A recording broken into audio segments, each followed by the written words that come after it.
SR5. She is a financial service consultant with AIA Singapore, advising her clients on wealth protection and wealth accumulation. Trusted through generations, her connection with Toastmaster was accidental, but her resolve to service is intentional. Her motivation is to seek fulfillment by giving back and seeding a new generation. Let's put our hands together. Margaret.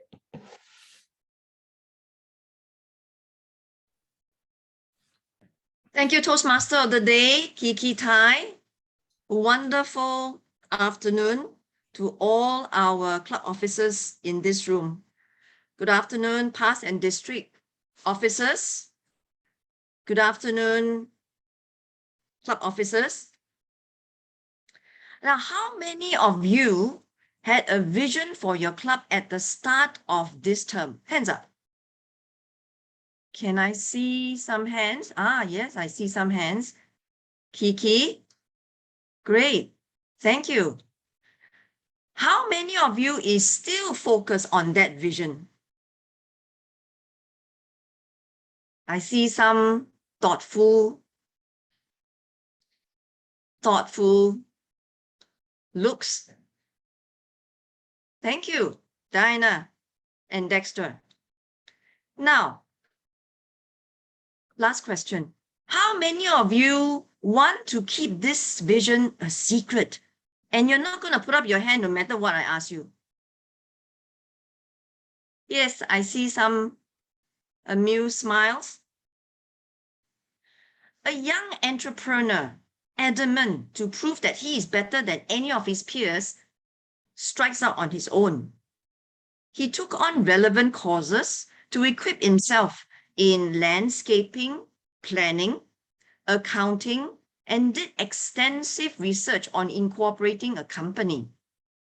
With the help of his peers, who muscled in as the team, to mix soil and compost, uproot trees, unearth rocks to level and prepare the soil for planting. The green startup took on one project after another. Business flowed in through word of mouth, purely through the recommendations of satisfied customers. From a plant replacement project with a contract value of $700 a year ago, to adorning a patio in a condominium at Shenton Way, to currently an entire reconstruction of a garden on a landed property. His project value has multiplied tenfold since the first project, all within 1 year. The question was posed to the young entrepreneur. Why are you so driven? I want to make a lot of money. Did I mention that it was a young entrepreneur? Why? I want to make the world a better place. Ah. Leaders, have you heard that before? Of course you have. Does it always pan out that way? Some do, some don't. Many are still work in progress. Having a vision sets you on a course with a purpose and energizes you to reach that goal, to fulfill that zenith vision. Having purpose gives you a sense of fulfillment, infuses you with joy, and answers that inner quest to know the reason of your existence. This was quoted from an article on the General TI magazine by Dave Dalinsky. A vision sets you at the summit of that journey, of what you want to achieve at that point in time. Division G's vision is to build a distinguished division of District 80. Leaders that start their term, they started with lofty goals, and ambitious visions. In many instances, much is said. Usually, little is done. Some execution plans take more than a term to carry to fruition.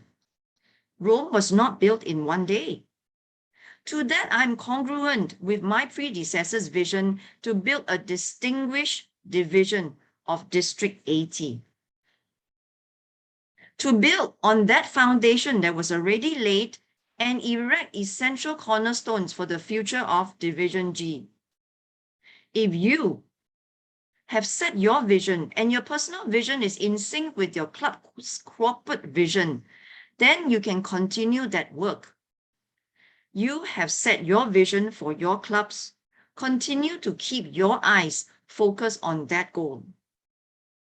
The pandemic has leveled the playing field in all aspects for all clubs, from building membership to completing educational goals to grooming a new generation of leaders. You, seated in this room, have served half a term. Many of us have challenges. On the training this afternoon, the first segment, the moment of truth, it is to help us to create that quality meeting that will draw new members and give existing members a sense of purpose and opportunity for growth. The second segment on leadership succession helps us to plan and seek out the new generation of leaders to carry on that torch of your vision, fulfilling your vision, both corporate and individual. And the third is on problem solving. Inevitably, members are the bloodline of Toastmasters Club. And when 2 or 3 come together, there are communication issues, there are meeting expectations of each other and on a corporate level. How do we ensure that we meet each other's expectations at a reasonable level and also collectively be able to achieve our corporate goals? Today's session is an interactive session with the segments for you to share your experiences and create your solutions. Today's session is not a passing of information from trainers to participants. You are the participants. You are the leaders, and you are here to share and learn and apply. Victory shared is multiplied. Problems shared is divided. Share both your victories and your problems, and let's grow together as an individual and as a division. I now declare Division G's Club Officers Training 2 open, and I trust all of you will have a fulfilling and fruitful session this afternoon. Back to you, Toastmaster of the Day. Thank you, Margaret, for the very exciting opening address to our exciting training this afternoon. What's your vision for the year? What's your vision last year? And what's your vision for 2022? I thought through the opening address, I started to reflect on my own visions and re-examine what should my visions for 2022 be? And what are your visions for your personal life, for your career, and for your journey with Toastmasters? I thought that was a really apt and absolutely wonderful opening address. Thank you very much, Margaret, again. And without further ado, I'm going to introduce our first trainer for the day. He is none other than distinguished Toastmaster James Clifton.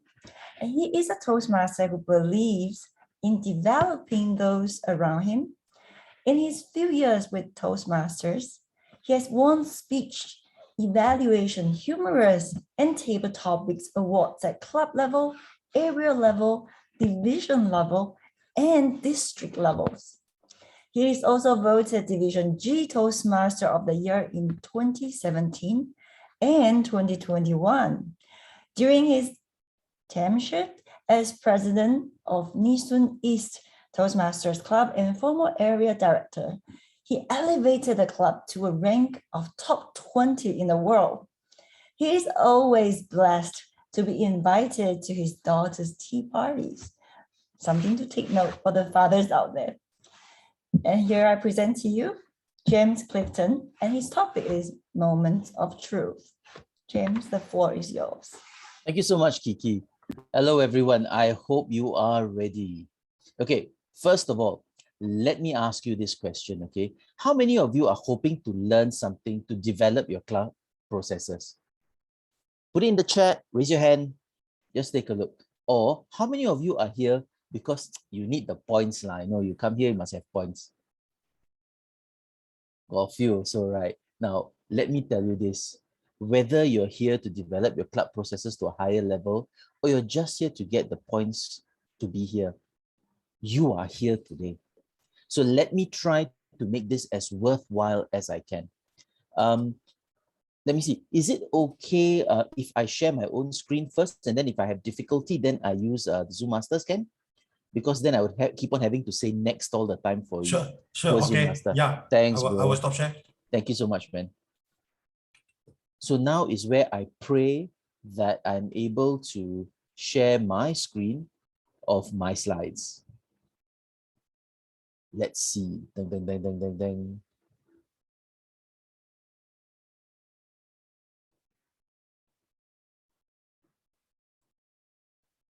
Can you see my screen?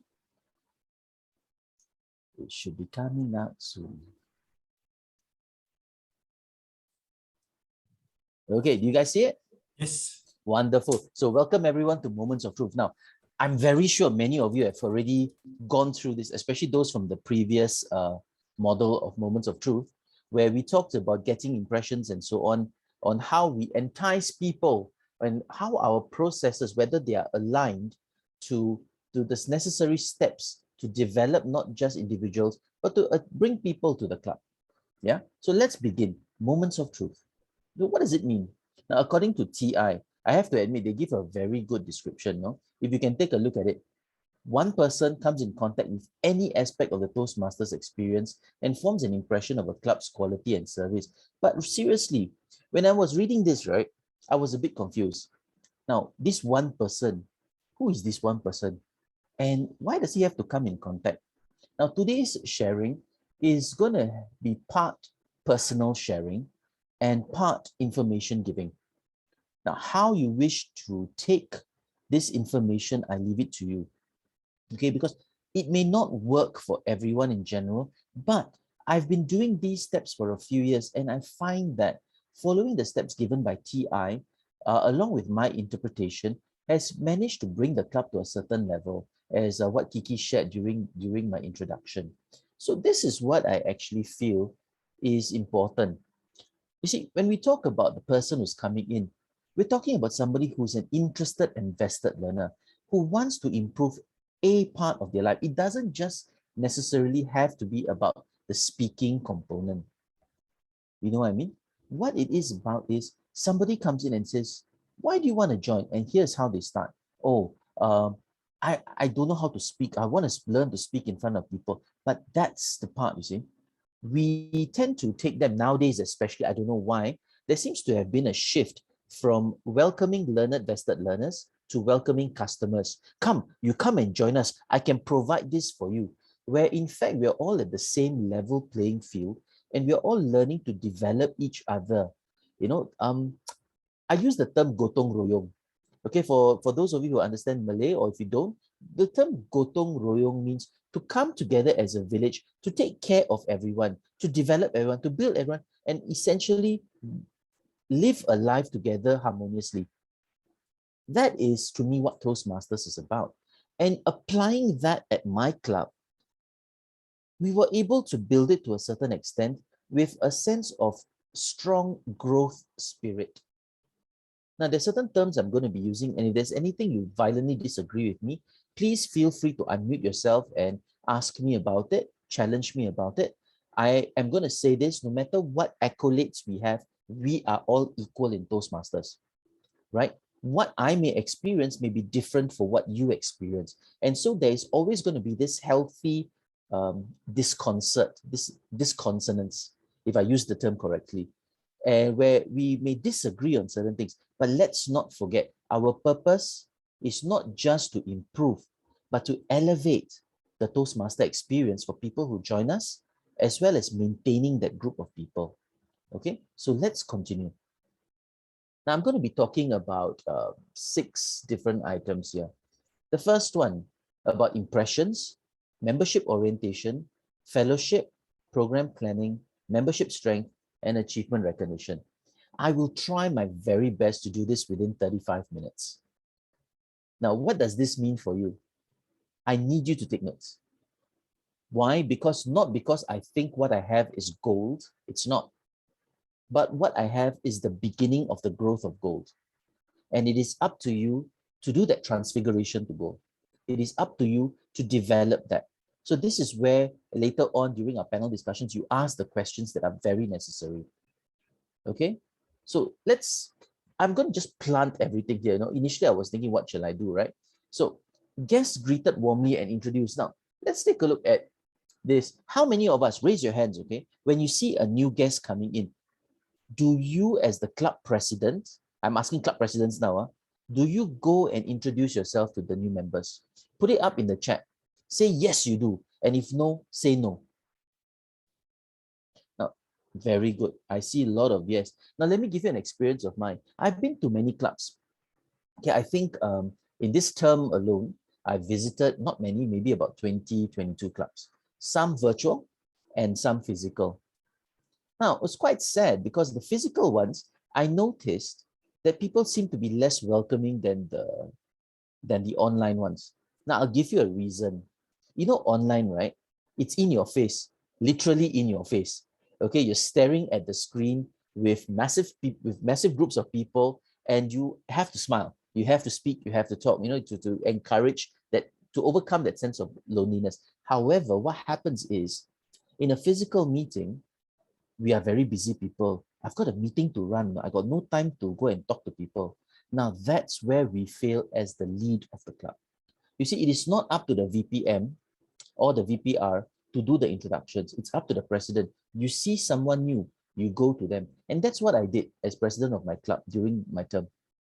Every time I invited or I was told there was a new member coming in, a new potential member coming in, I would be the first one to look out for them. And notice, you know what I do? As I invite them in, I start introducing them to some people, and then I ascertain, okay, does this person want to talk? Or does this person just want to observe? Okay, then what do? This is where I do my 5W1H, teacher, right? No choice. Okay, I do my 5W1H. What motivated you to step into this door? Now, he may already have said it or she may have already have said it. However, the reason I'm asking is because to show that I'm wanting to listen to what this person has to say. There is nothing like first-hand news. You go, you listen. Now, presidents, again, I'm going to address presidents because this is really for you. It is not the role of the VPM or VPR or SAA to go and do all this because they are the ones who literally have to manage the club meetings at that time. Our role is the glorified cheerleader, honestly. Okay? Even though we have to, we're the only one I feel that is forced to look at the macro and at the micro at the same time. The big picture and the small picture, the intricate things at the same time. Big picture, we want to make sure that the room is comfortable. We cannot be everywhere. This is why we have an awesome exco team. They need to be around, right? How many of you have that sense of camaraderie, have that sense of cohesion to prepare a room, whether it's online or in the physical room itself? Ask yourself this question. Do I have a conducive environment to welcome my guests? You see, later on, I'll talk about the logistics and the personal of it. Okay, for now, it's just the personal. Do I go and speak to that person? If I see that person, especially when the first time you come in, right, as a guest, you remember that time when you were a first-time guest thinking about joining this monster that's Toastmaster? People joke with you about the bread and butter issues of toasting. or you love to drink, and you go in with those same little jokes.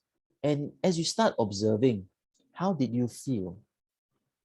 And after that, when you left, was that the club that you joined? Or did you join another club later? You see, knowing the difference between joining that club, the initial club, and joining a club that you visited later, there's this little space, right? This is our role as the exco to identify. We need to know why. This is where the 5W and 1H, the what, the where, the why, the who. So what motivated you to join us today? The where. Where did you hear about us? From where? We have many platforms now. Now you got what, Facebook lah, Instagram, you have flyers, CCs, corporate clubs, put up e-boards and so on. So where did you hear this from? Next, why? Why us? There are so many speaking organizations now, yet you come to the tried and trusted one. So why us? Ask them those questions. Okay? And then, of course, how? At the end of the meeting, so how do you feel? Is this a club that you feel comfortable in? Notice I said comfortable. I didn't ask them if they want to join us. The moment you start joining, Singaporeans, we are very savvy. Not Singaporeans, but people who work in Singapore, we are very savvy. How? Want to join? Our immediate reaction is, no, thank you very much. So we don't do that. We don't push too hard. However, we ask the right questions. So write this down. Do I ask the right questions? You see, guests are invited to join when they have an idea of the club. We need to allow them that first move. So the first thing I'm going to ask you is, as you're getting them to do the first move, right? After that meeting, is there a point of contact? Who is it? Is it your VPM? Is it your VPR? Is it you as a president? Who is it? At my club, during my term, what happened was there was an actual system in place. All right. Now, whoever brought a guest or whoever introduced a guest to our club, I would be the first point of contact the moment they enter the door. Why? Imagine as a newbie, you're very nervous, right? Wow, club president. Now, I know club president is not a big deal. Okay, but to many newbies in Toastmasters, wow, club president personally came to talk to me. It gives them a sense of comfort and warmth because they matter, right? They matter. And then what happens from there? After I've spoken to them, I introduce them to my exco team. And I secretly introduce them to one member, a senior member of the club. And I get the senior member to be with them for the entire program. Why is that important? Any questions, you can ask. Anything you're unsure about, there is somebody stable there for you. Now, why do I say stable? Because you do not want anybody to just sit there. You want to make sure that the person is aware of his or her safe space. Now, once that has been done, even at break times, there is another person to accompany them to give them a different perspective. Come back to the same person after the break. At the end of the meeting, we ask them to address the club. So, did you enjoy the meeting today? Could you share with us, perhaps from your non-Toastmaster point of view, what do you think could have been better?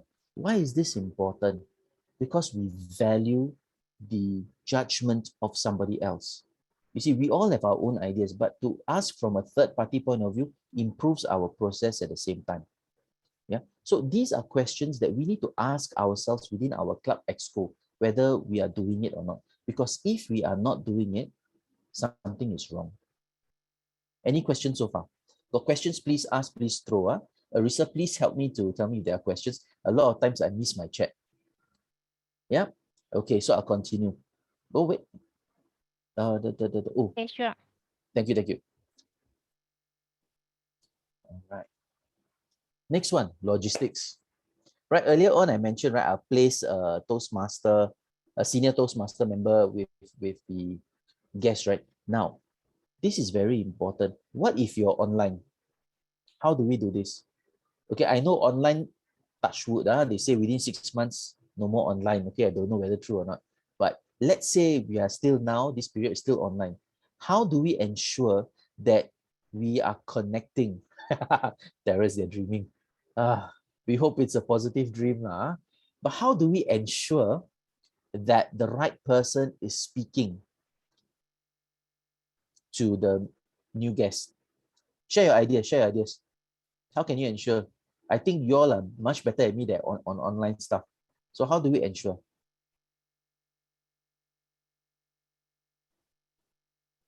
Hey, I'm talking to myself. I feel quite sad. No? Can anybody talk to me, please?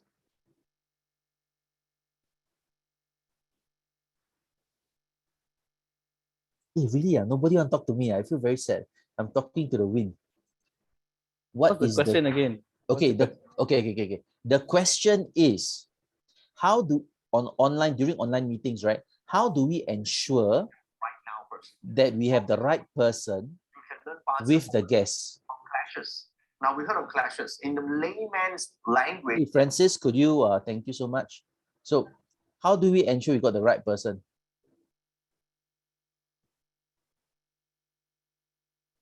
No right, no wrong answer one. I'll give you a 40-minute answer later. Oh, Piang. Okay, good. Actually, the answer is quite simple.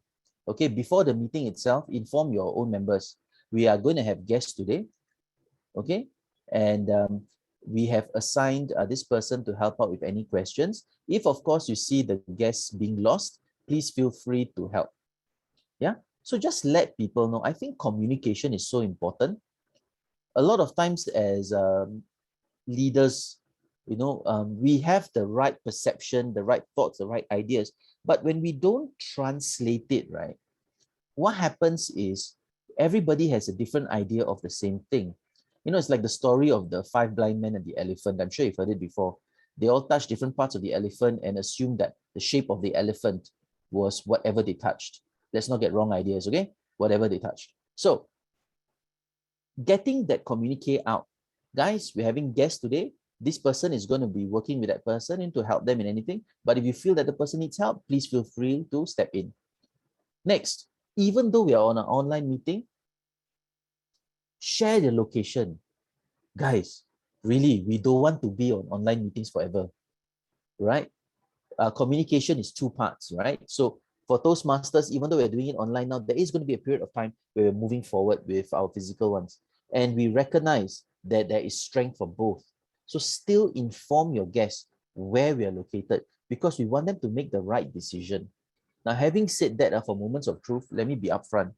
There are many a times where I speak to guests and I find out that they either live or work really far away. And do you know what I do?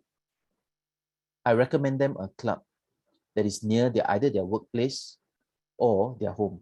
Now, this seems a bit contentious. We're trying to grow our own club members. Why are you doing this? Let me answer this for you. At Toastmasters, it really doesn't matter which club we join. We are growing a fraternity. We are not fighting for members, even though the numbers say must have 20. When we start giving, we will start receiving as well. Just after Christmas, I think you understand. When we start giving, we will receive as well. And the more we provide for others, we will be provided. Yeah, my club grew to from 22 to about 44 in a matter of a year or half a year. And that happened because we gave away, so-called gave away, a lot of potential members because these new guests recognize we cared about them more than we care about increasing members for our club. The focus should always be member-centric. It should be about caring.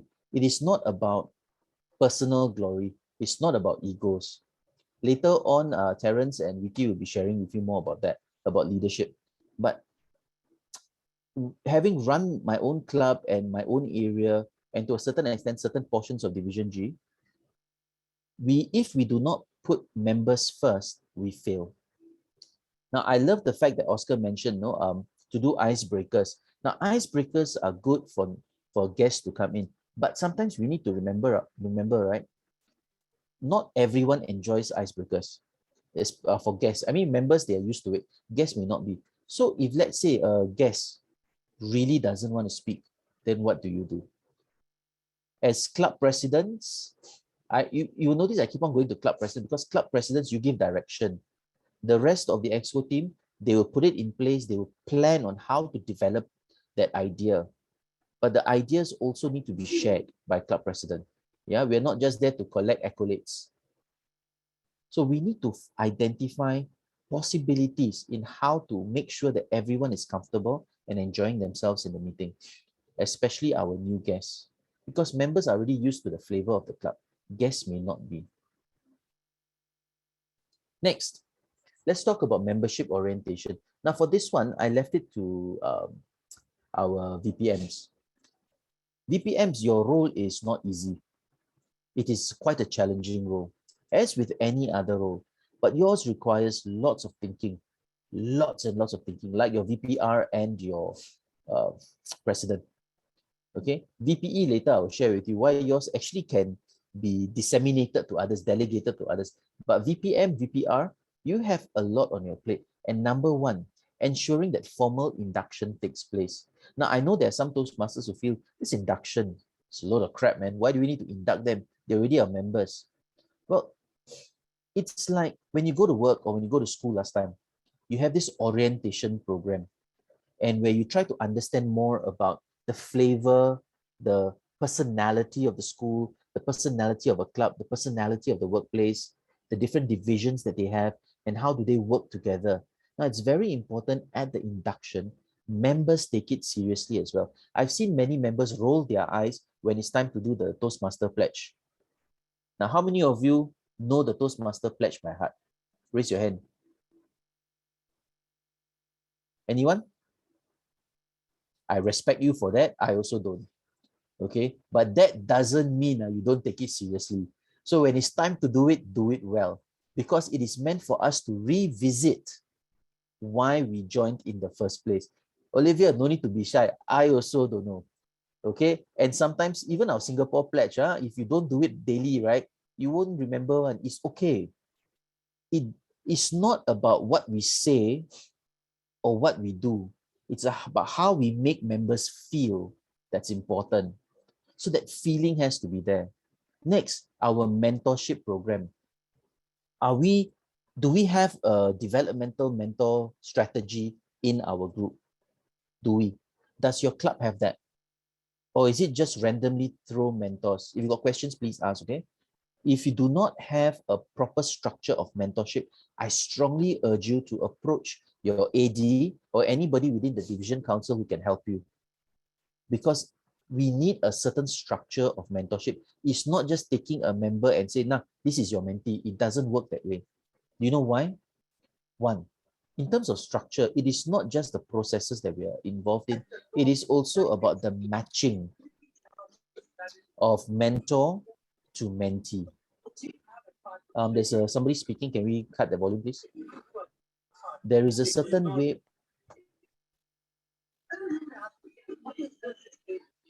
One moment, James. Let's mute the audience, then you can unmute again.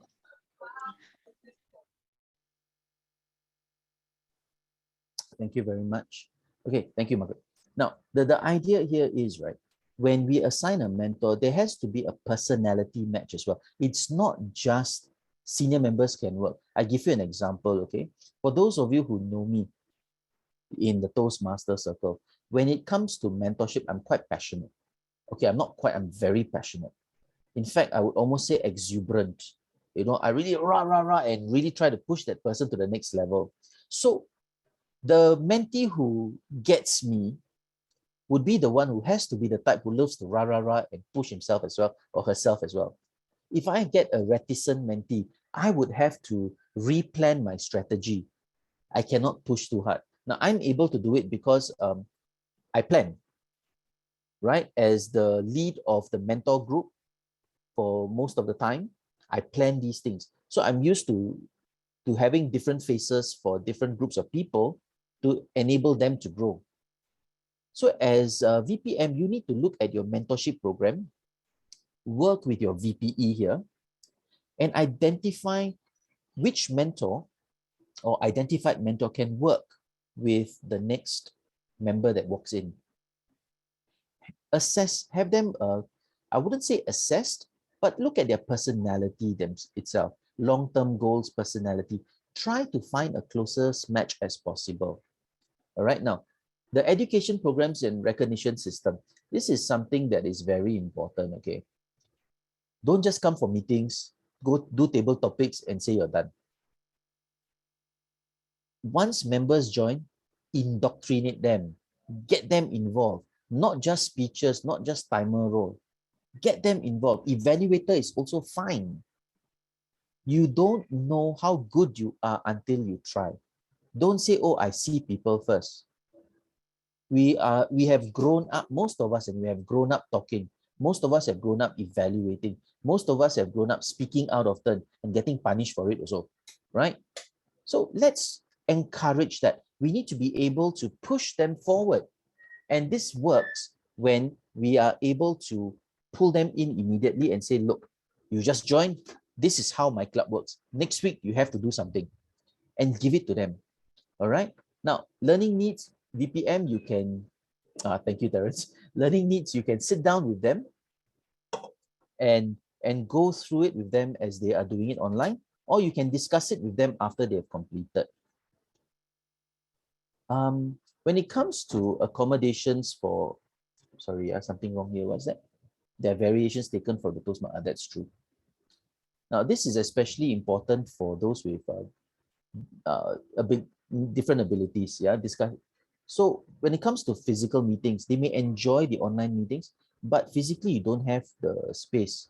I think in Singapore, it's still not really a practice yet, though officially it's supposed to be.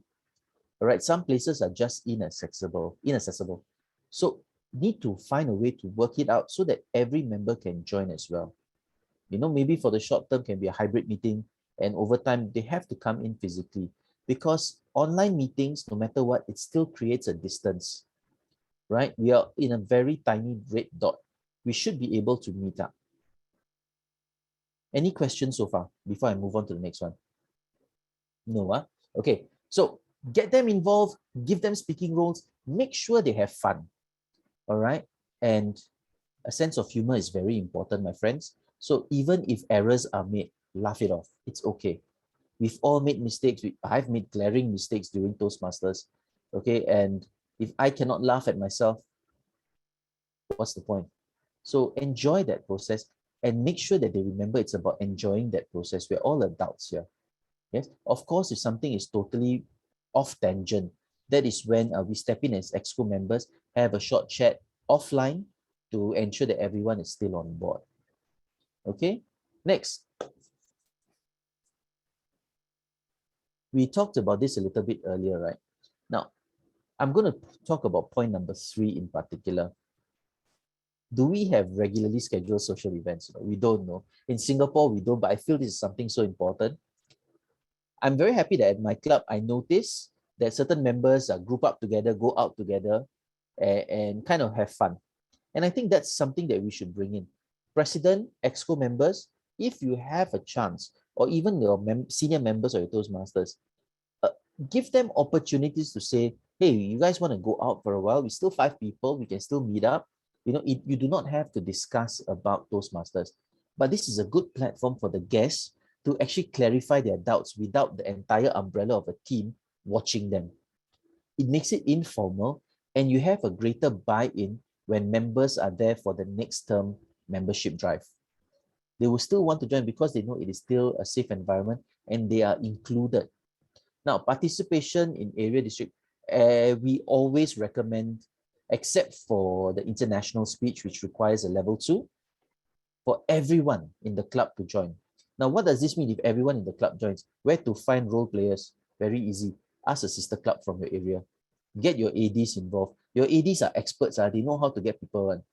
Okay, you ask them, now, I need 5 people. They will find 5 people. You need 10. They will find 10. Why? Because they know they are not alone. They can ask the council as well. So we are all here as a gigantic family to help each other develop our processes. So please make sure you get your new members involved. I'm so happy that within my club, I'm going to get to compete against newer members of my club who just joined us as well. And they are so excited. Now, the scary thing would be, what if they don't do well? Well, let's be honest. If you don't do well, that's a great opportunity for learning, right? No one is born a great speaker. No one is. But we are born as great communicators. Okay, every sound, every nuance that we make verbally, physically gives a message. So we harness those messages, we harness whatever our members have and tell them, go for it. So EXCO members, get them immediately involved. Now, as to a club newsletter or website, I leave it up to you. This one is extra. I used to do it, but after a year, I got exhausted. Getting in the articles, getting in the pictures and everything. It is exhausting, but it is a very good platform to pass to members if you have a strong team in process. I think this may work better with corporate teams because, within your KPIs about communication, and you are able to do things like this within your work itself. And you can share ideas which is related to your work itself. For CCs, maybe it's a bit more challenging because we all have different bosses. We all have different expectations. So doing this might be a challenge. So what can we do? In an external agency that I'm with, okay, where I am the vice president, what I do is I run the social media aspect of it. So I make sure that there's always something vibrant for my members to have a look, to anticipate and so on. And now what does this do? It gets them excited. Yeah. So find your niche area and how to get your members excited. Okay. Next one. This is something that is becoming a problem I notice in a few clubs. When do you all give your program sheets to your members? Type it down on the chat, please. Let's take a look. When does your program sheet reach your members? The day before, a week before, a month before? When? Before the meeting? A week before? A day before? 1 day before. Okay. Guys, I noticed there's quite a number of 1 day before. Do you know you cannot get members excited if they only receive the program 1 day before? Your members will not be excited. I mean, your checklist is done. Hey, my program sheet is out before the meeting. It's good, right? No, it's not. It has to be prepared beforehand. Can I share with you what my VPE used to do during my termship? Amazing lady. We have 3 meetings a month. All 3 were prepared within the first week, which means the month prior, she was already actively looking for roles with our support and help, but she did it mostly. Yeah.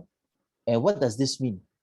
Because of that, my VPM was able to publicize and ensure that everybody was excited for the next meeting way beforehand, looking forward to these 3 meetings. These are the highlights of each meeting.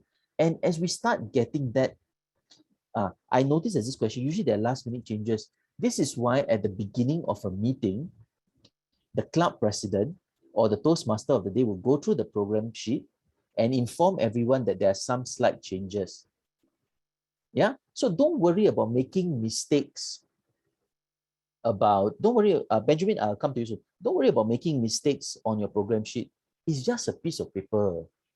Which is more important, paper or people? If you say paper, I don't know what to say. I feel quite sad because we have differing expectations. To me, people are important. And I want my members to really feel, how shall I say, okay, not insulting, not trying to judge anyone. Those revival meetings, the ones that certain denominations use, I think they are amazing. Okay, the publicity for it is crazy. Everybody is rah-rah. Now, I won't talk about I won't talk about what Terence mentioned, okay? I won't talk about that. But it is a platform to get people excited, to get people moving forward. So I find the use of that method is amazing, okay? As to whether it's right or wrong, that one, your own judgment, okay? Whether theater or real, I don't know, okay? Not my business. But as a Toastmaster club, you want them to get energized. So, yeah, some of us may think it's a bad thing, but it is a fabulous thing. Now, if your slots are not filled up yet, should the program sheet be published? This is where, if you prepare 3 weeks before, a month before, if you're actively doing it, can I tell you, it should be filled? I challenge you, okay? If the people who are doing the program sheet are actively doing it a month before, at every single time they're doing their role, can I challenge you to tell you that it will be filled? If it's not filled, that means you are alone. That means your AD has failed you. Your division council has failed you. I will not let that happen. Margaret will not let that happen. Dex will not let that happen. Every division council member will not allow you guys to fail. My promise, approach us. We need this role filled. We will have you get it filled no matter what. That is our promise. Because at Division G, we are not alone. Do not feel alone, VPEs. You have friends. Okay, it can be either from the sister clubs, division clubs, it can be clubs outside your area. It does not matter. We will support you. But if you don't tell us, we don't know, okay? So I share that with you. Next, make sure meetings begin and end on time, especially timing, very important. If it doesn't end on time, people get frustrated, shaky. Members, especially those new guys who come in, hey, they say 9 o'clock, 10 o'clock finish. I think this is not the club for me. Agree? I also don't want to go for those type of club meetings. But then I am one of the chief time pullers. I talk too much. Right? I've got 5 more minutes left. I talk too much. So we need to make sure that we follow the time as much as you can. So this is where presidents, exco members, you press on your TMD to be the master of that particular timing. Creative table topics, I leave it up to you. How you decide what is creative, because your own club has your own flavor. Okay, next, please, no matter what, I strongly urge you, positive and helpful evaluations. Don't criticize, please. One of my new Toastmasters visited a club for one of her speeches. And the evaluator said, I'm just not into your speech. That's not the role of an evaluator. Imagine you are doing a speech and somebody tells you that, how do you feel? Your effort just shot down. And evaluators, we have a responsibility. We are here to uplift, we are here to provide feedback. Bro, it happened to me too. And we need to ensure, right, that no matter what, we are faithful to the objectives, we are faithful to our purpose, is to help the speaker be uplifted, not downtrodden. Yeah. So by having that atmosphere of happiness within that club, that brings in people. Don't actively go looking for people, I tell you. When you start doing the systems in place, they start doing the things right, members flock, because that is something that they appreciate and enjoy. Okay. Now, as to whether membership strength 20 is achievable, as I said, I strongly believe possible. Have your systems in place. Your end product and your process are two different things. If you work your processes well, your end product will be achieved. Don't target end products, target your processes. Make sure that your processes are in place. The division council members are here to help.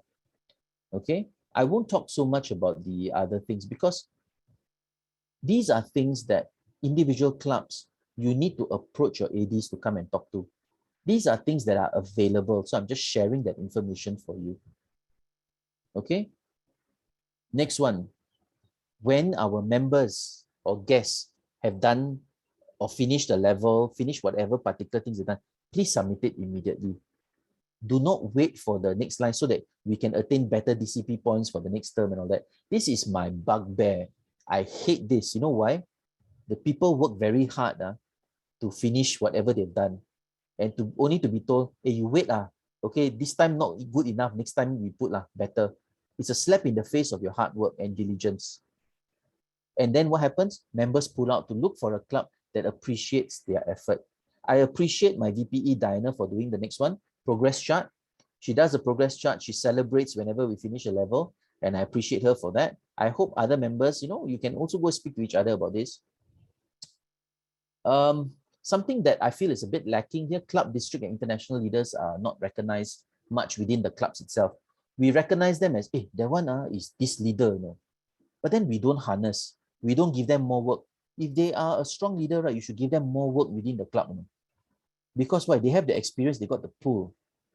Why work so hard when you have somebody that you can rely on? We are not alone. I keep on repeating this, we are not alone. So make sure that that happens, okay? So you use your DCP, you plan for your recognition before or when your term starts.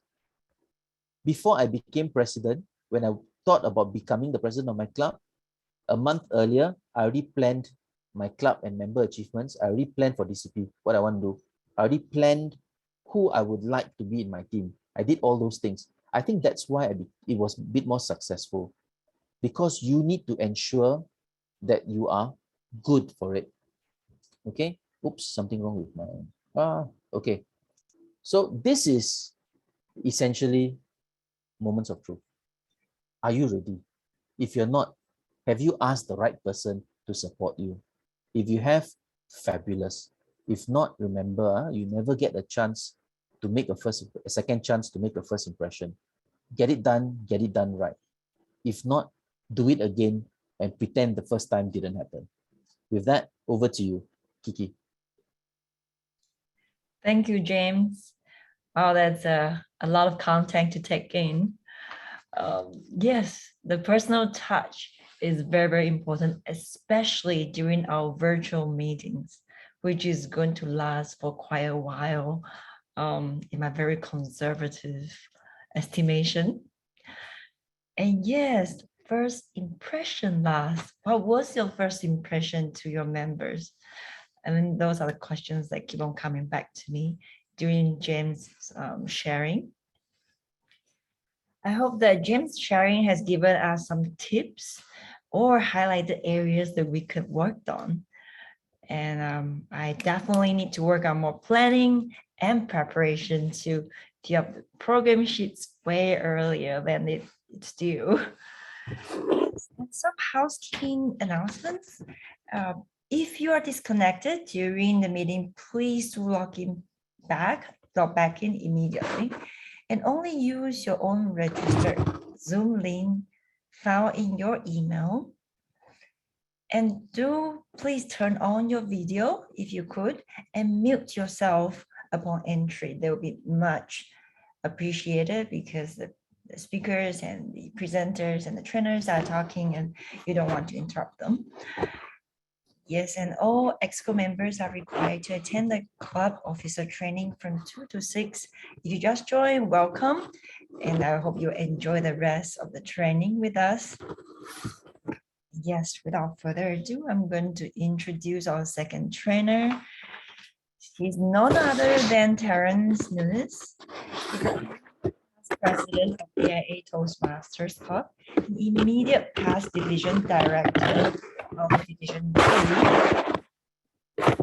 What else? You're speaking to yourself, by the way. Sorry, Kiki. I You're muted. have to mute everyone because there are some interference. Yeah, you open your mic. Switch on your mic again. Sure, no problem. So But it's okay, Kiki. Everybody knows me. I'm very notorious. you have a long list. I need to finish your long list, Terence. I can't shortchange you. Yes, I got to introduce Terence. Yes, Terence is the Chief Executive Officer of Equinox Gems, President of the Red Sycamore. Okay. And Terence has 20 years of experience in the finance industry. He is the Chief Executive of a strategic consultancy and President of the Board of Technology Startup. His ambition in life is to be a fond of useless knowledge, which surprised me and caught me off guard all the time. But he is definitely a great leader in many, many aspects. And today I'm very excited that he's going to share with us leadership and succession planning. Terence Nunes. Thank you very much. A very good afternoon, everybody. It's a pleasure to be here. As you can tell, my heart is always with Division G, because it's the only division I know when I first started in Toastmasters. This will be I think my 4th year.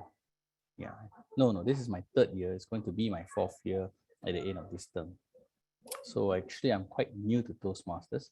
Now, the thing is that how do you start a presentation like this going after James? This is like, Sabo, you have a great speaker and then you have to listen to me. When I became division director, the very first person I called to sit on my division council was actually James.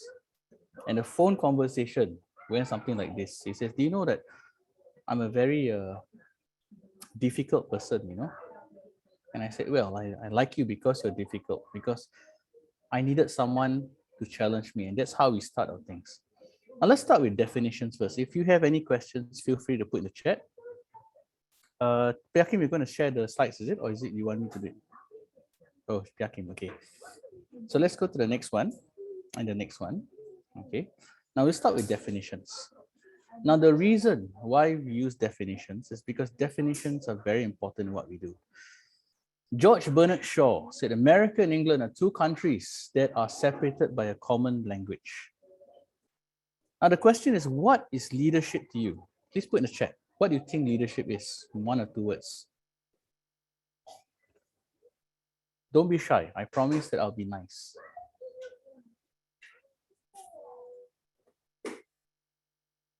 Pathfinder, serve, inspiration to others, to inspire, good example. You see, there are no wrong answers to this. Because why? All of us look at things through the prism of our own capabilities. Now, here's the thing. Leadership is not management. Management is a part of leadership, but it's not all of it. A manager manages resources, including people. Leaders do more than just manage.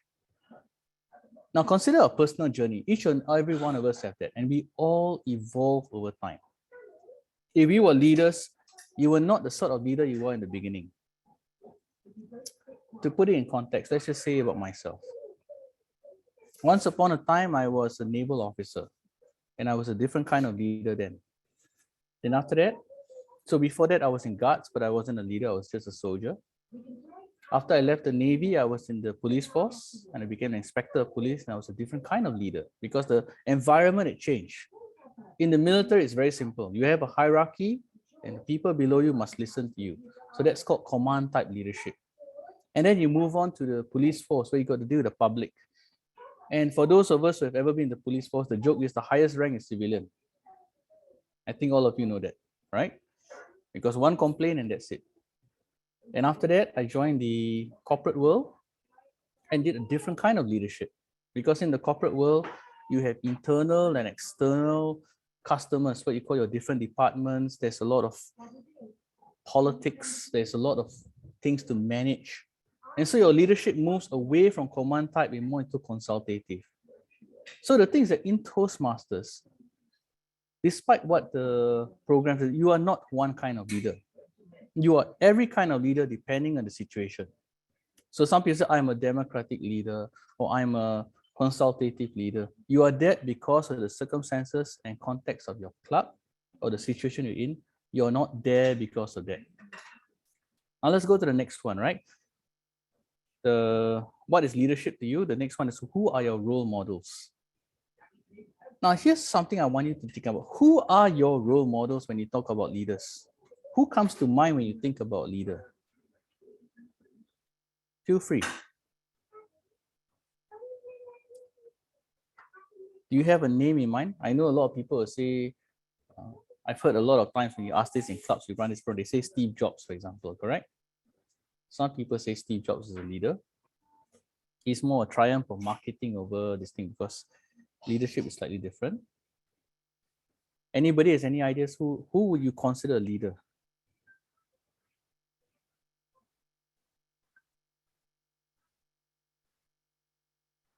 Just a second. Huh?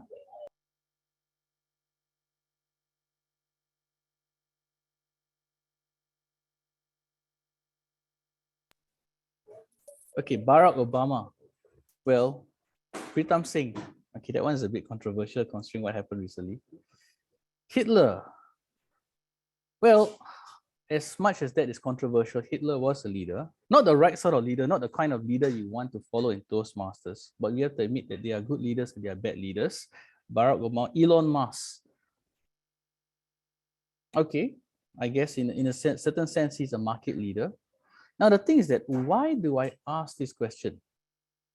The reason is because the kind of people we look up to, and I certainly hope that nobody looks up to Hitler, the kind of leaders that we look up to define the kind of leadership we want to aspire to be. And that's very important. Xi Jinping, second largest economy in the world. How we who we choose as our role models defines how we understand leadership. And there are many people that we identify as leaders. The point of consideration is leadership is not known by flesh. If we think about it from a historical perspective, because these people are still there, so we can't judge them until they've stepped down, because that's how history works, right? You will notice that the greatest leaders are actually known after they step down, because whatever they built lived on beyond them. I give you an example. Dwight David Eisenhower, commander of Allied forces on the D-Day landing, who later on became the 46th president, one of the presidents of the United States. I can't remember the exact number. He presided over the Marshall Plan, the rebuilding of Japan. It turned Japan from a belligerent in World War II into the economic powerhouse that it became later on. He was the one that presided over the rapprochement with the Soviet Union. So we didn't have World War III immediate after that. The thing about leadership is that we only fully appreciate it after he left. When he was in office, he was criticized for all these decisions. We can go back and think of other leaders throughout time. And the thing about it is that great leaders are generally only respected or appreciated after they've stepped down.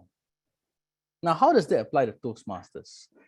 The thing is that if you want to be a club president, a division director, area director, district director, anything, and you're going to be popular, the answer is you're going to be very disappointed, because leadership sometimes involves making difficult decisions, and people will be disappointed with you.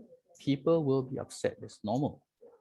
So leadership involves having a bit of a thick skin, because you cannot be a great leader without other people being threatened. It is the nature of life. Next point. So what do leaders do? Any idea? The thing is that you can easily say that leaders lead, but it's a bit more than that. John D. Rockefeller said, good leadership consists of showing average people how to do the work of superior people. So a leader is someone who raises the qualities, the capabilities, the vision of everybody around them, who considers things from a different paradigm. A good leader inspires, either in a good way or a bad way. So you notice I spend a lot of time on definition, because how we define things determines how we understand it. That's very important. You find that a lot of times we just go into a subject matter without defining exactly what we're talking about, and we need to spend time in definitions. How many of you watch horror movies? Right? For me, horror movies would be like romance shows, right? The point being that in horror movies, the monster is scary until it is revealed, and it's less scary. The thing about any concept, leadership can be scary to some people because you're taking up a role, you're bearing responsibilities. But once we start to define it, it becomes less scary. Less scary for you and less scary for the people that you want to come into club membership, leadership. Next slide, please. Let's talk about three aspects of leadership. There is personal leadership, and then there is executive leadership, and finally, there is strategic leadership. Now, personal leadership is how we exercise our personal lives. We cannot be leaders of men if we are not leaders of ourselves. We govern our lower appetites, our tongues, our thoughts long before they become words and actions. A man who cannot control his appetites cannot lead. So personal leadership is mastery of self. And this is important because people will not follow anyone who cannot control himself. Executive leadership is the nearest to management. So management is the process of controlling and utilizing resources, including people, for the greatest effect and maximum efficiency. So executive leadership is the management of leaders. Executive leadership is not micromanagement. Micromanagement is when the leader does not trust himself or his team and feels the need to get involved in that. If you're going to micromanage, you're going to be very, very tired because everything that goes through you, you have no time. You have no time to be the strategic leader you are meant to be. So strategic leadership, which is what we are ultimately talking about here, because the first two are just the foundations of it, the stepping stone, is when the leadership sets goals and articulates a vision that extends beyond that horizon. This is leadership planning for the time when people involved are no longer around. So you must plan for your own retrenchment, so to speak. Just as we plan for presence, we must also plan for absence. This is what empowerment is about. Next slide. Now, when we talk about personal leadership, we are going to go into some detail. First, there's leadership by example. And then there's personal values. And finally, the concept of legacy. The first thing is leadership is always by example, because a leader who does not lead by example loses moral authority. Moral authority, once lost, is fatal to the leader. Niccolo Machiavelli said, so much depends on reputation, guard it with your life. Reputation is the cornerstone of power. Leadership is the exercise of power. That is the sacred trust. If you are a leader, you're a leader whether you have a title or you do not have a title. Most people think that you need to have a title to be a leader. Having a title means authority. Leadership is not necessarily the need for authority. If you're a leader, people will still turn to you regardless. But if you have authority and no leadership, then people will respect the title, but they will ignore you. Now let's talk about personal values. Now, our personal values are what defines us as leaders.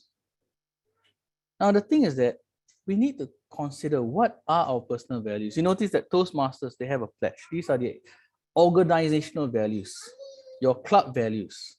But personal values are things that set us apart. They have to be aligned with the club values. That must be things that set you apart. Now, what do you feel for yourself are your personal values? So all of us have things that are different, because why? Those values, they evolve with time. They don't change drastically. For your values to change drastically, there must be some great tragedy or some, superhero origin story. But most of the time, our values evolve. Like for me, one of the things that I believe in is that for me to be effective, I need the people around me to be effective. For me to gain something from others, I need to give something back. So I spend a lot of time in giving. Not because I expect that things will be repaid, but if you believe enough in people to give something to them, maybe they will believe in themselves and give it to someone else. Leadership is always something that's paid forward, never backwards. Because why? If you're a leader, you're already a leader. So personal values, your integrity, your honesty, your commitment, your conviction. And that comes down to legacy. Because ultimately, we have to recognize that we are here for a finite amount of time. Everyone will die. Our time in Toastmasters will end. Everything has a term. What do you want to leave behind when you step down? What do you want to leave behind? How do you want people to remember you when your time as club president or division director or district director is done? That is legacy. And it is legacy that defines how we carry ourselves. Next slide, please. Oscar Wilde said, every effect that you produce gives you an enemy. So to be popular is to be mediocre. If you want to be good at anything, you must be prepared to have enemies, and you must be prepared to be challenged. Now, executive leadership is the understanding that first, the team is sacred. And when I talk about a team is sacred, because leadership is a team game. You're not a leader alone. We are leaders among leaders. All of you are here because you are leaders. You're not here because you're there to be members. You're here to lead. You're here because that trust is upon you for your club level and above. You're there because maybe you are going to be in that next exco. So we are all leaders amongst leaders.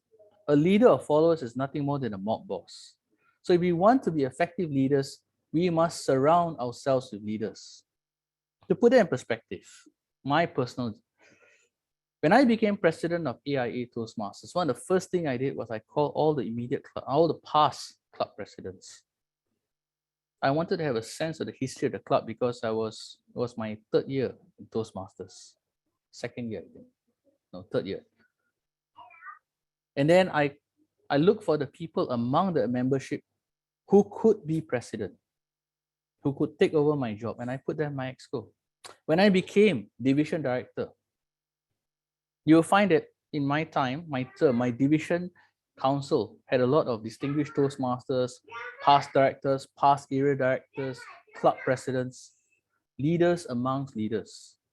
I wanted to surround myself with people that would challenge me, would tell me off when I overstep my boundaries, to force me to reconsider my decisions, because every knife must be sharpened.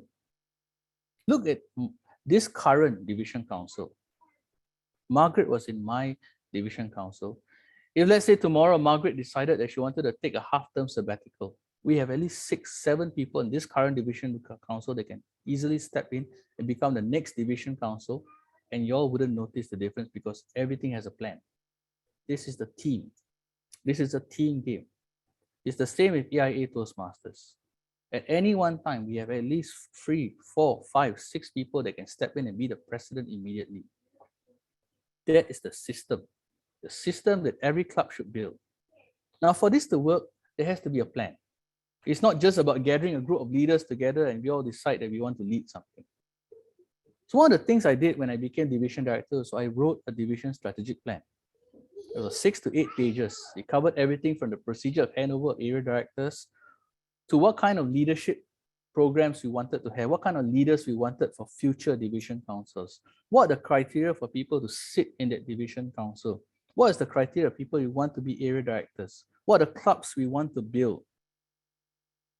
To do that, I needed to visit the clubs. I visited every club in Division G and some more clubs and many, many other clubs in other divisions to speak to the exco, to observe them, to understand the problems.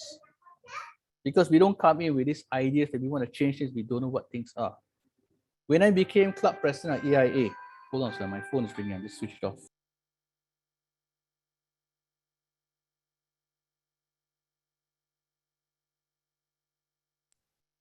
Apologies for that.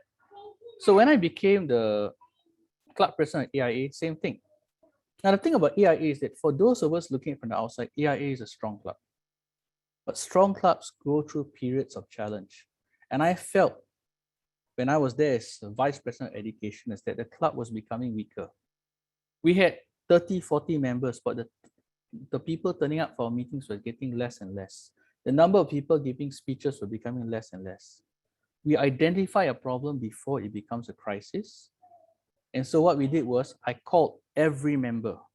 I called a lot of past members and asked them, why are you giving speeches or why are you not giving speeches? Why are you not taking up roles? I spoke to all the past presidents. I spoke to our CEO. I spoke to the people in the AIA management team, and we came up with a plan. We had an extraordinary general meeting. It was painful, but it was necessary. And we reset everything. The idea being like this: should the entire team be abducted by aliens, there's enough paperwork left behind for a totally new team to step in and continue. Not that I'm advocating abduction by aliens. So the documentation, so the next point, must disseminate both the mission of the team, which is the planning for the year, and the vision, which is the overarching plan across multiple teams, multiple terms. So every team has some continuity. Idea being that at any one time, when people step into a role, they have an idea where we were, and they have an idea where we are going, and should they decide to, they can adjust it. Because why? This is not the Bible. You're not bound by it. Okay? Benjamin Franklin said, by failing to prepare, you are preparing to fail. This is a famous chiasmus. Now let's go to the next slide. Right? We've already spoken about strategic leadership. Now this is the actual leadership, but to get to here, we need to have these first two. You notice the succession planning is not just about putting a plan to recruit new members. That's not how it works. Now consider this. What do you think of Toastmasters at the moment? What is your impression of Toastmasters now? Let's be honest. Have any of you looked at the dashboard? Not just for your club, but for this district and Toastmasters in general. Have you all paid attention to the conversations that are happening in TI International or Toastmasters International? The fact of the matter is Toastmasters is facing a challenge. None of us planned for a global pandemic or a global economic contraction that was larger than anything in the modern era except the Great Depression. We are still recovering from that. The recovery is going to take years. Membership has dropped by 50%. Do you all realize that? If you look at your clubs, a lot of people are not coming, correct? These are not just challenges, these are opportunities. When you think of your club, what is your impression of your club? We have to be honest with ourselves. Whenever I think of AIA, AIA is my club. I think about where we are. I recognize, we are very proud. We say we are the best corporate club in the world. Actually, I say that. But the fact of the matter is, this is not a boast. This is meant to be a challenge. Not to myself, but to every exco after me, that we must keep up that standard. It is not enough to be where we are, but we must always strive for that. And that is very, very important. So you can ask Francis, when she took over as the club president, she felt a lot of pressure because we raised the bar. But her job is to raise the bar higher for the next president and so forth. But not to the extent that people just step in. So as long as somebody is in that exco. So Francis was in my exco and she was in the exco before that. The incoming president is in this current exco and so forth. There's always a sense of continuity. In the same way that in the division level, the current division director was in my division council. I was in the previous division council, and the next division director will be from this division council. So people don't just step in like that. Otherwise, they're going to be so overwhelmed and things will fail. So we begin with that end in mind. We begin with this idea that this is where we want to go. Now think about it this way. When you have a company, the people who put money in that company, they are your investors. And investors will not put money in a company if there is no exit strategy. They can cash cow it, they can partial withdraw, whatever it is.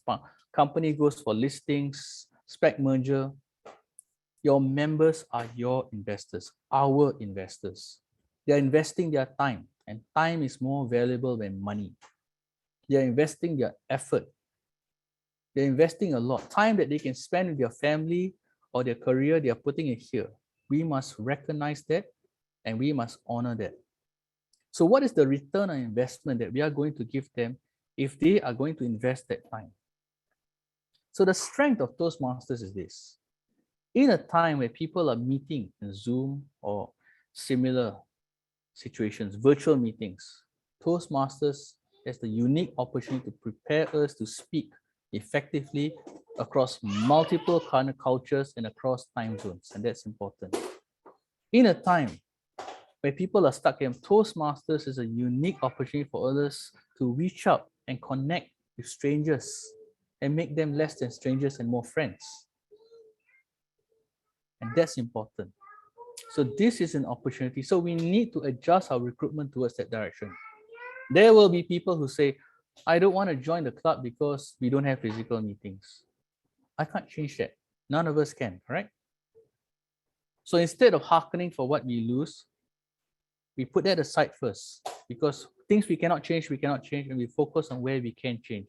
And so we need to pivot the way we do our programs, and we need to change the mindset of our members to recognize this opportunity. If you join Toastmasters to speak on a stage, that's great training. But this world is more than just speaking on stage. So these are things to consider. Next.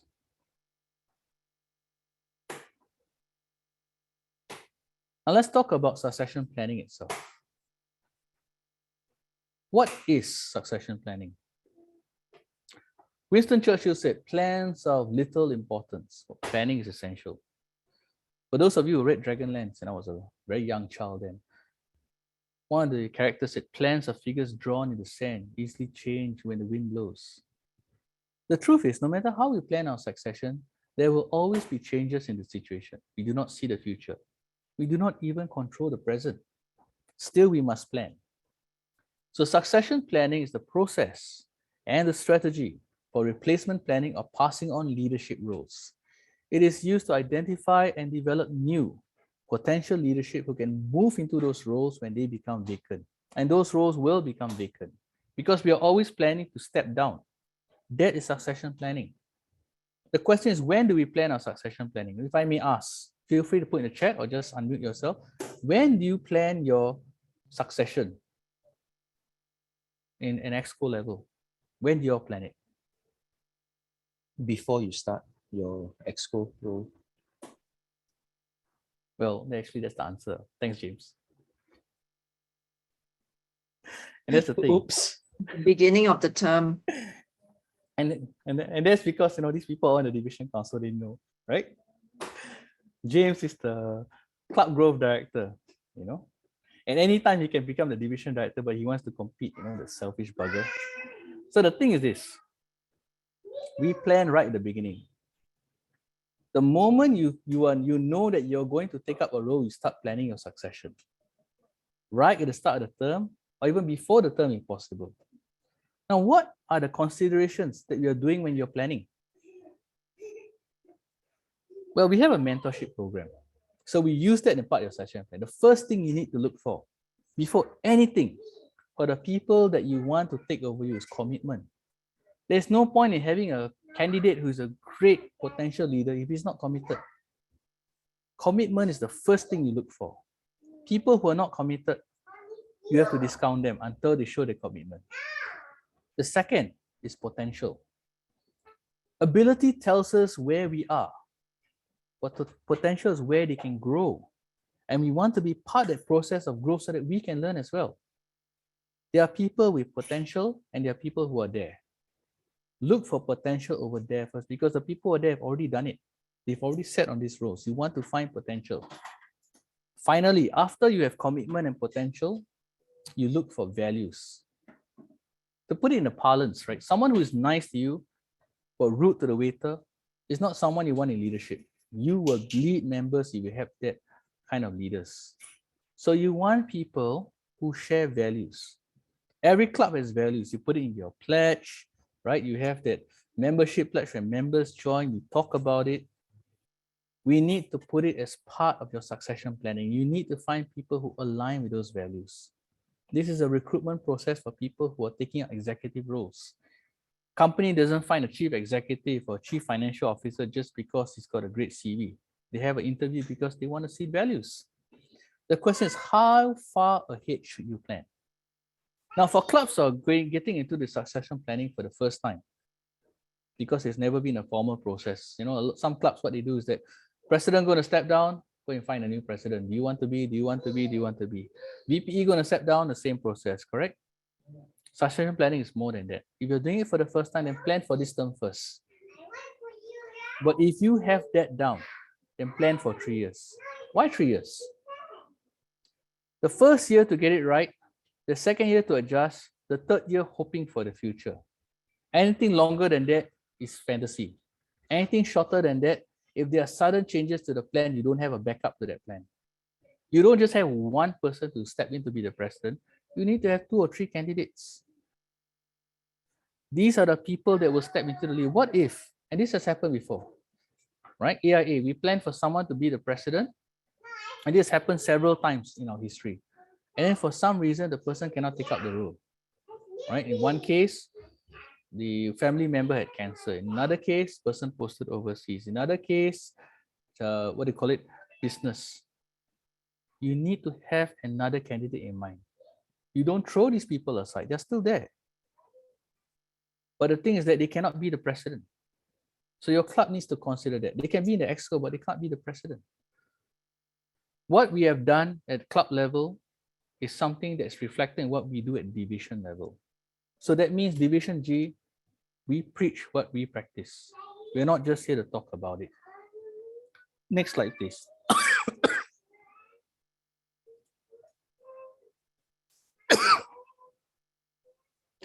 God bless Starbucks. Found or created. So the thing is that our leaders found or our leaders created.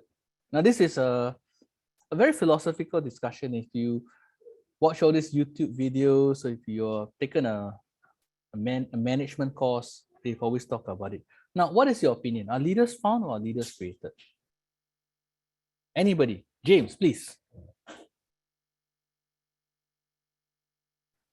So Ching Ting says created.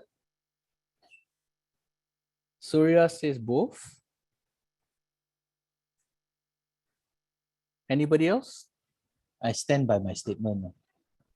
Which one was that? You are so many statements. You're still spinning. Found in fertilized eggs. The Oh, yeah, moment, yeah. the I moment saw you that, I saw kill that. it, the moment your fertilized eggs ready, you have led the rest already. Well, some people are wasted sperm, but anyway.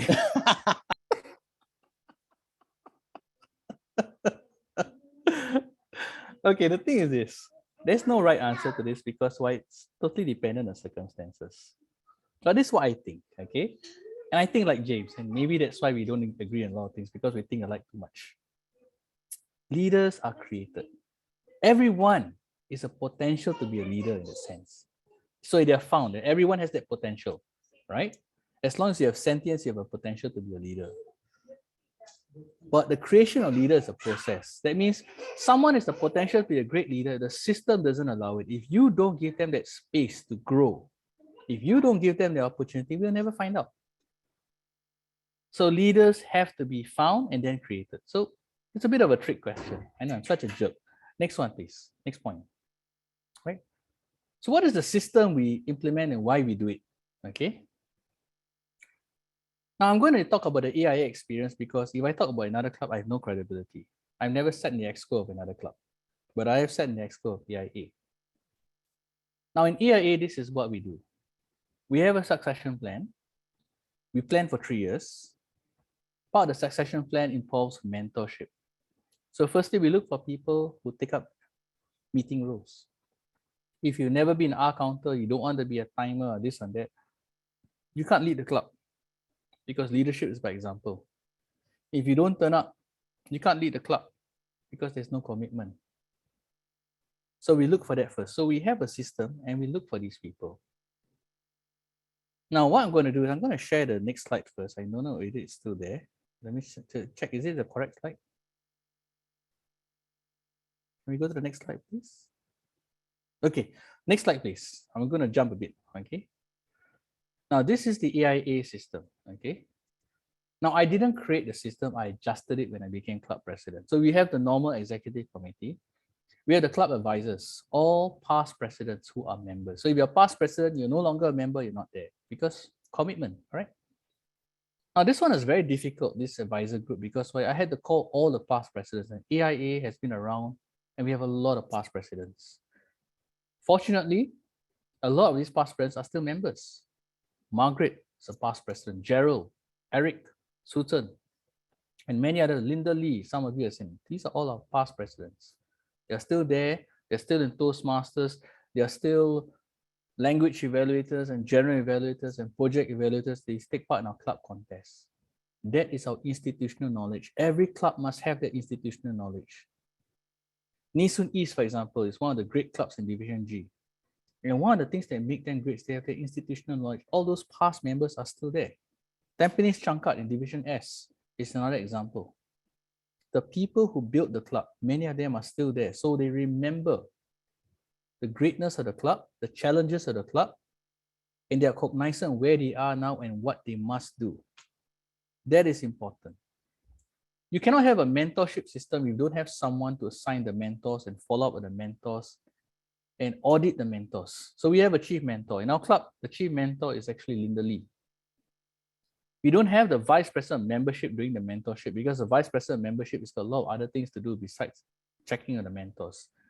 Our chief mentor's sole job is to manage the mentors and make sure that they are mentoring, that they are doing their job. This mentorship thing is a bit like marriage. You need to find a mentor and a protege that gets along. They have the same values, same ages, that sort of thing. And that's a challenge. From the mentors, their report, it goes to the club advisor group and we decide, speaking with the club president, who are the people that can sit as the next president. And then we sit down with the next president and we have a discussion, who are the people that can sit down the next exco. So AIA, for example, knows who the next president is already. We also know who the next president is likely going to be already. We already have our candidate list. It is never by chance. So if A cannot do it, B steps in. B cannot do it, C steps in immediately. And then because our club is a corporate club, we have auditors, which is not actually relevant to this discussion, right? Anyway, we are a financial organization, so anybody can be an auditor. So Pyakin, can we go back to the first few slides? One more. Okay. So the thing is, the system we implement, what you implement in your club should be suitable to do it. Now, how we do it, that was the diagram. I should have put it further up. The idea being that there has to be a system, because without the system, we don't know what we're doing.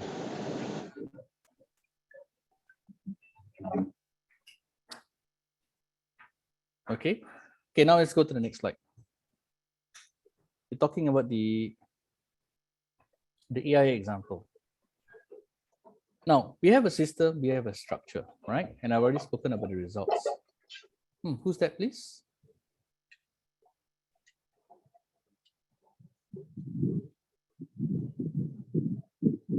I think somebody forgot to mute themselves.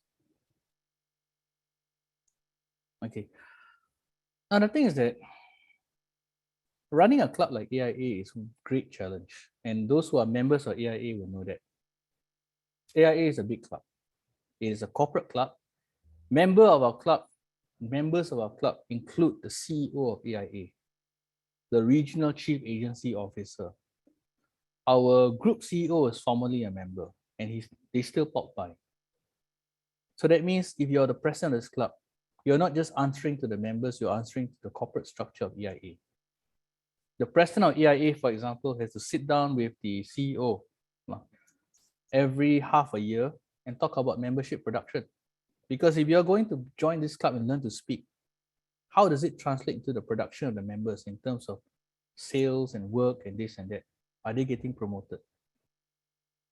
We know the system works because there's a lot of hard work put into this. Now, I'm not trying to say that other clubs should be like this, because ours is a corporate club. So corporate clubs and Division G has a few, right? We have clubs like Thales and all that, Micron. The idea being that if you can get your senior membership involved, your club will thrive because they feel invested in it. If you're a CC club, then you actually have a wider catchment area and an opportunity to grow in a different direction. Many of our CC clubs have people sitting in those clubs who are leaders in organizations. I know the CEOs, 3 CEOs of listed companies that are Toastmasters. But when you go to the club, they don't advertise who they are. The thing is that you can tap on them to mentor your members. When we chartered the Collide, and it was the Division G team that chartered that club in Division A, right? And the reason we chartered in Division A because I was an area director in Division A. I gave my word that I would charter the club in Division A. By the time the charter process was completed, I was already division director in Division G. But a promise is a promise. And so we chartered that club in Division A, just like we chartered Google in Division B, because we keep our promises. But the whole idea being that when we did that, this was a club that was meant for entrepreneurs. And our pitch is the same pitch that you all can use. If you want to reach out to people, if you want to make an impression, then you need to learn to speak and speak effectively. And the only place that allows you to do that is Toastmasters. If you need a place to come and fail and embarrass yourself, Toastmasters is the place. If you want to try out and be a leader and fail as a club president, fail as a division director, ours is the system that allows you to fail. We are very forgiving. Why? Because if you never fail, you never succeed. We are all here, leaders, because in our past we have failed. We have made mistakes, but we are resilient enough to still be here and try and try and try again. And that is very important. So you want to be a leader, embrace your failures, learn from them. Don't shy away from them.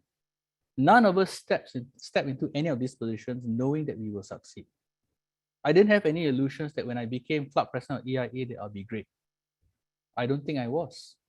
What I did have was a great team. What I did have at Division G, and I'm very proud of them, I had a great division council. And I'm very honored that they still continue in Margaret's term, many of them. That's what leadership is about.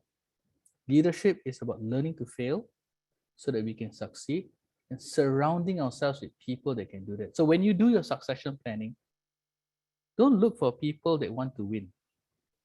That is not enough, because people who only want to win will throw everybody else under the bus for them to look good. Look for people that want to do things together, have a a greater vision. No matter the strength of your club, no matter how small, do not be afraid to have a great vision. Your club has 8 members. Have a great vision. If you didn't get that 50 members, even if you failed, doesn't matter. But only matters that you tried. Because why? When you try and you fail, you inspire other people to try. Your next team will try, and maybe they'll succeed. This is how we got where we are. When people look at our club and look at somebody's club, they think that we were always there. They forget that we all started the same way. We all started as failures. Here's a secret about AIA. AIA tells you that we have 18 years of 10 DCP. Everyone knows that, correct? How many people know that there were 2 AIA clubs? One club had 10 DCP all the way, the other club failed. But if the other AIA club didn't fail, we wouldn't learn and know how to be the club that we are today. We failed first. So you shouldn't be afraid to fail. Conclusion, any questions?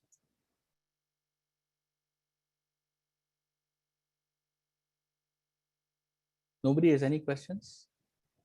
Okay, time's up. Over to you, Kiki Tai. Thank you, Terence. Definitely, we need commitment. We need to have the potential and values to work together. I'm like busy taking notes and planning ahead. And I have to begin with the end in mind. Yes, there are so many tips that I want to write down through your presentation. Thanks, Terence, again for the great sharing. And now we are going to do a photo taking session. So I'll encourage everyone to turn on your video. And speaking about beginning with the end and prepare ahead of time, our wonderful organizing chair, Arisa, has prepared a synchronized, color-coordinated Zoom background for everyone. So please do try to use it now and turn on your video. Arisa, are we? Yes, I will take the picture. So just keep smile. I have 3 pages here. Okay, hold on now. Okay, page 1. Are you ready? Have a big smile and wonderful smile. 1, 2, 3. Smile. Okay, just give me a moment.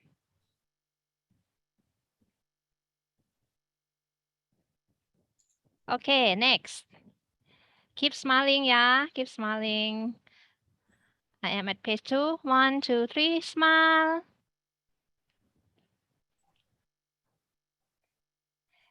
Don't off the video yet.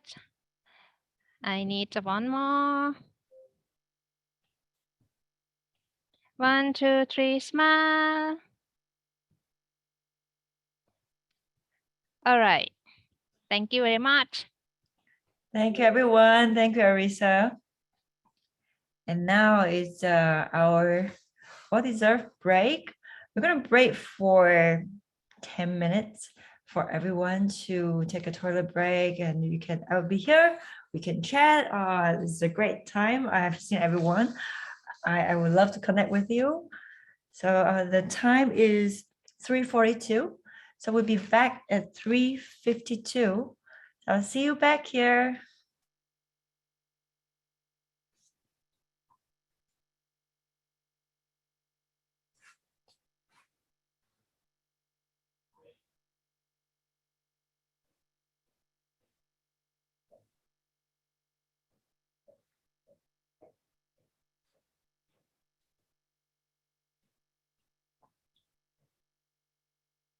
Since now we're doing the break, please to be reminded if you join halfway through earlier to rename yourself according to the format on the screen.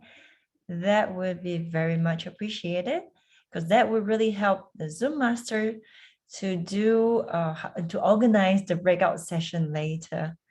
Thank you very much. Thank you, Kiki.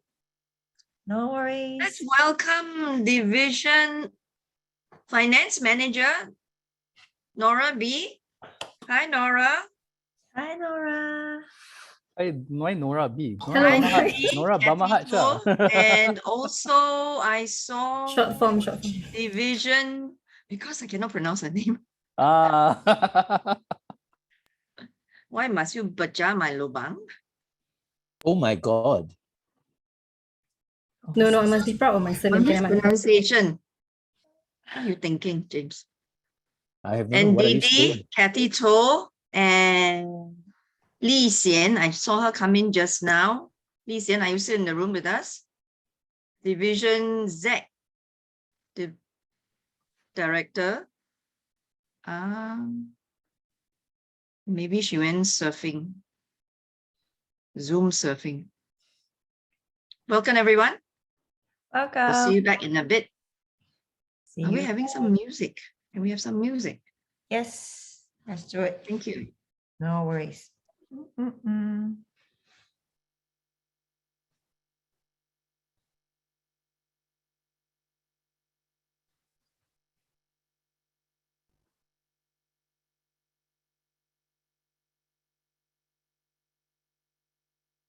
As we're having the break, do feel free to type your questions out to Kiki, and she will share them with the panel later. Yeah, it's an ongoing process. So Nora, I noticed your club name, Get MC Nora. Does it goes very well with Great Eastern, huh? You must get MC also. Is that a Sorry, plan? does it look like Get MCO? I didn't notice. I think maybe I just don't want to go to work on Monday lah. Yeah. So Today, when I saw today I used how too are many you? short form. Okay. I better write properly. sorry. Hi, James. No lah, just Our joking. trainers, yeah, great sharing, man. So much to learn from you all. When is your time to share? No, currently too busy because auditing coming up and then Of so course. no, cannot lah.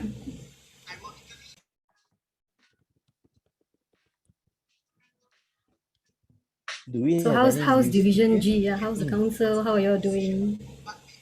Oh, that one must ask Margaret. Cannot ask us. Wait, she give us work to do. Why you Cannot ask say us too after relax. ask us when Margaret not around? Yeah, Margaret, where are you? Have you pushed your council or not? Are you all on target?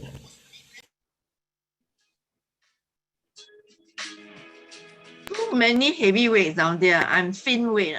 Very hard to push them. Is that why you're eating and not giving us Hey, food? Margaret, remember your promise. Don't forget. It's in my stomach already. So I remember not so good now.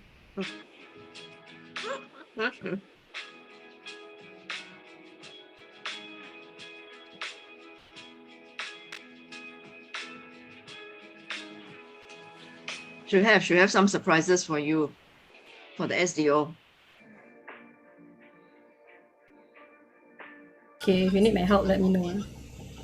I will do my sis, best to help. definitely. Yeah. I'm counting on it. Past and present division council.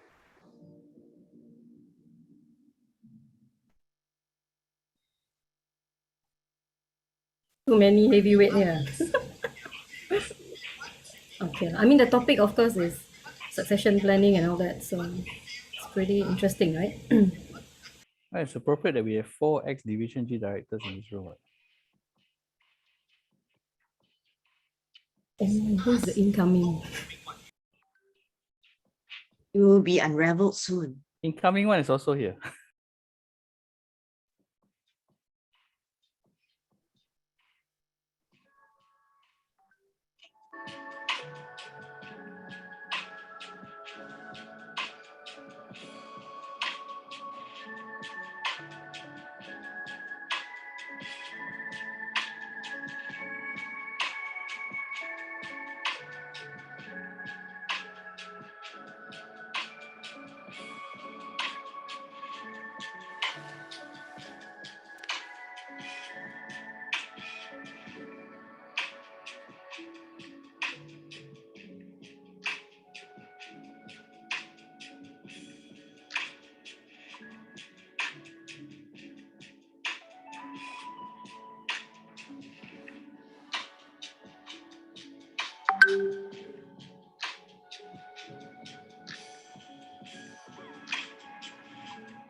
Testing, testing, 1, 2, 3. Testing, testing, 1, 2, 3. Perfect. You sound great. Thank you. Let me share screen as a test. You give me the pause. Thank you. Oh, can't share screen. Okay, just hold on for a while. Let me share screen.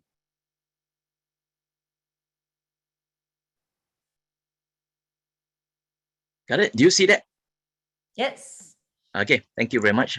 Thank you, Stop Wiki. share. Thanks very much.